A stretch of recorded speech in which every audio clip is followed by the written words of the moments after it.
तो कैसे हो आप लोग दोस्तों। आई होप आप सभी लोग अच्छे होंगे। तो सबको जय माता दी।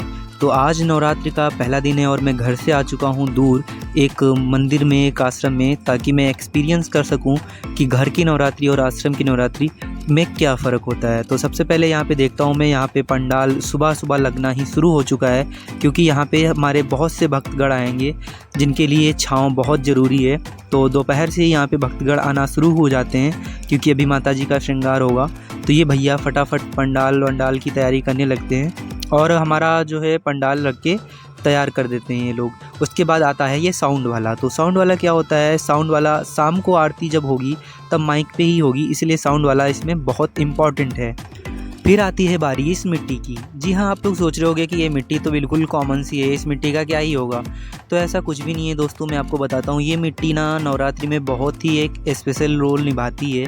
तो इस मिट्टी का क्या होगा मैं आपको बताता हूँ। तो ये मिट्टी खेतों से लाई गई है और इस मिट्टी को मेड़ बनाकर उसमें डालेंगे और फिर रात में जो भीगे हुए जौ हैं वो भी इसमें डाल देंगे, ताकि बहुत अच्छी जौ से हमारे धान निकल सकें, उनके लिए बहुत ही अच्छा होता है। तो फटाफट इस मिट्टी से सबसे पहले बना लिया गया है ये प्याला, जिस पे हम कलश रखेंगे, और बीच में थोड़ा सा गड्ढा कर लिया गया है ताकि कलश हमारा गिरे नहीं। और साइड में बनाई जा रही है थोड़ी सी जगह जहाँ पे हमारे गौरी गणेश जी आराम से यहाँ पे विराज सकें। तो फटाफट इसको तैयार करते हैं। तो ये हमारे ये जो खेतों से मिट्टी लाई है बाबा ने, वहीं ये सब तैयार कर रहे हैं, क्योंकि इनको इस बात का काफ़ी सारा एक्सपीरियंस है। तो उसको तैयार करने के बाद ये बड़े बड़े आटे जैसे लोहे तैयार कर लिए गए हैं मिट्टी के।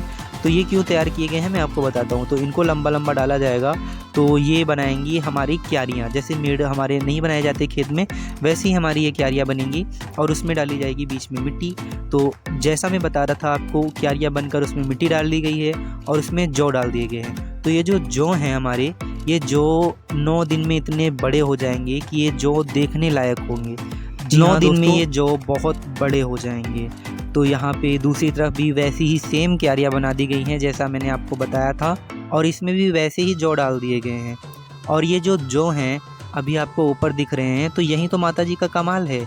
यहाँ पे आश्रम में ऊपर ही जौ डाले जाते हैं, अंदर बिल्कुल भी नहीं डाले जाते, और ये जौ बहुत ही ज़्यादा ऊपर तक जाते हैं। तो फटाफट अब माता जी का श्रृंगार करने की बारी आ जाती है। माता जी को स्नान करा के नई ड्रेस पहना देते हैं। वो मैं आपको स्नान दिखा नहीं सकता क्योंकि यहाँ के कुछ रूल्स हैं। तो उसके बाद फटाफट माता जी का स्नान करा के उनको ड्रेस पहना के ये चौकियाँ तैयार कर ली जाती हैं। तो इन चौकियों का क्या किया जाएगा मैं आपको बताता हूँ।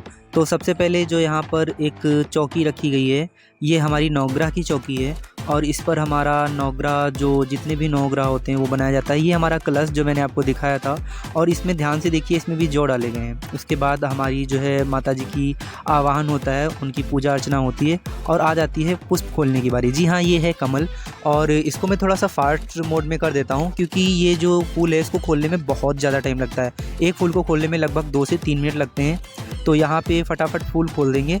और आप सोच रहे होंगे कि फूल को खोला क्यों जा रहा है। तो इस फूल को इसलिए खोला जा रहा है क्योंकि यहाँ पर माता जी के 108 नाम लेकर माता जी को 108 कमल भेंट किए जाएंगे। जी हाँ, 108 कमल चढ़ाए जाएंगे।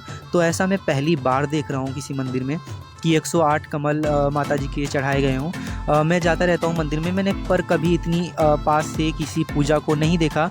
तो शायद मैं कभी देखना नहीं पाया उस चीज़ को। तो फटाफट माता जी की पूजा आराधना करके, उनको पुष्प भेंट करके उनकी आरती कर दी जाती है।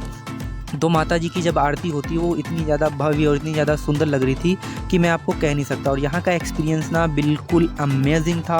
और यहाँ पे बहुत सारे भक्तगण नीचे दीपक लेके खड़े थे, जो कि नीचे प्रांगण से ही माता जी की आरती कर रहे थे।